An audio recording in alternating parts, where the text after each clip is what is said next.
సైనికులు గట్టి చర్య తీసుకుంటే మనం అనుకున్నటువంటి టార్గెట్స్ మనం రీచ్ అవుతాం.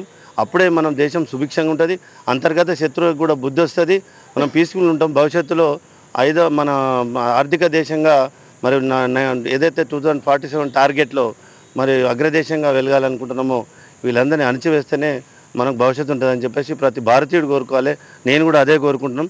యుద్ధం ఖచ్చితంగా జరిగి తీరాలి, విజయం చేరం తీరాలని కోరుకుంటున్నాం. అంటే యుద్ధం వస్తే భారతదేశం అనేది ఆర్థికంగా నష్టపోతుందని చెప్పి కూడా చాలామంది అంటున్నారు. దాన్ని ఏం చెప్తారు? మనము చాలా జాగ్రత్తగా అన్ని రంగాలలో సమృద్ధిగా మనము అన్ని విధాల ప్రిపేర్ అయిన తర్వాతనే ఒక 15 రోజులకు కాదు, ఇది కొన్ని నెలల నుంచి కసరత్తు చేస్తున్నారు.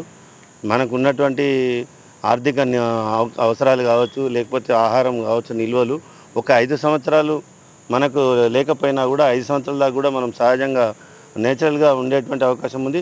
మన గౌరవ ప్రధాని నరేంద్ర మోడీ గారు, మన యొక్క మంత్రివర్గము భవిష్యత్ అంతా ఆలోచన చేసే చాలా కూలంకషంగా చర్చించి ఈ నిర్ణయం తీసుకున్నారు. ఎలాంటి ఆర్థిక ఇబ్బందులు రావు. మనం పూర్తిగా మనము స్వేచ్ఛగా బతకొచ్చు.